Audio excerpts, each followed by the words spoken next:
বর্তমান সময়ে জনপ্রিয় রোমান্টিক জুটি সাকিব সিদ্দিক ও মানভী চৌধুরী দিন দিন বাংলা নাটকের জনপ্রিয়তা বেড়েই চলেছে। সেই ধারাবাহিকতায় আবারও নতুন নাটক নিয়ে হাজির হয়েছেন জনপ্রিয় এই জুটি।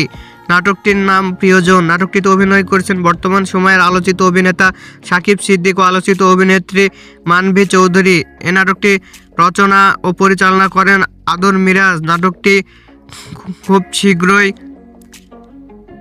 মাস্টারপিস এর ইউটিউব চ্যানেলে প্রকাশিত হবে। আপনারা দেখতে চাইলে মাস্টারপিস ইউটিউব চ্যানেলে চোখ রাখুন এবং নিয়মিত নতুন নতুন নাটকের আপডেট পেতে হলে অবশ্যই চ্যানেলটিকে সাবস্ক্রাইব করে রাখুন। পরবর্তী ভিডিওর জন্য অপেক্ষা করুন। ধন্যবাদ।